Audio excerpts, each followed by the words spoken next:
प्रेमळ अपेक्षा आहे ती म्हणजे प्रेम आणि आपुलकी। आपल्या नवऱ्यावर तुम्ही भरभरून प्रेम केलं पाहिजे। आपल्या नवऱ्याबद्दल आपल्याला सहानुभूती आपुलकी वाटली पाहिजे।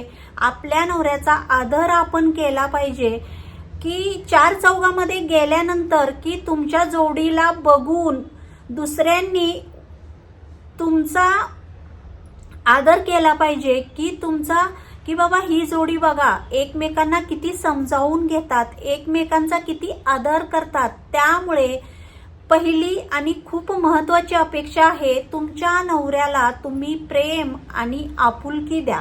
ही अगदी छोटी अपेक्षा असते। आता बघा दुसरी अपेक्षा आहे आदर। आदर हा खूप महत्त्वाचा आहे। आपण बायकांनी नवऱ्याच्या विचारांचा, नवऱ्याच्या मतांचा, नवऱ्यांच्या भावनांचा आदर केला पाहिजे की नेमकं आपल्या नवऱ्याला काय म्हणायचं आहे, आपल्या नवऱ्याला कोणता विषय मांडायचा आहे, नवऱ्यांचं मत काय आहे किंवा नवऱ्याला आपल्याजवळ काहीतरी बोलायचंय त्याला त्याच्या भावना व्यक्त करू द्या। या किरकोळ अपेक्षा असतात नवऱ्याच्या, त्यामुळे तुम्ही नवऱ्याचा आदर करायला शिका।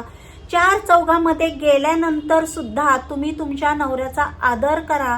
कोणत्याही ठिकाणी असू दे, अगदी घरात बाहेर, स्वतः जरी तुम्ही एकांतात असाल तरी सुद्धा तुम्ही तुमच्या नवऱ्या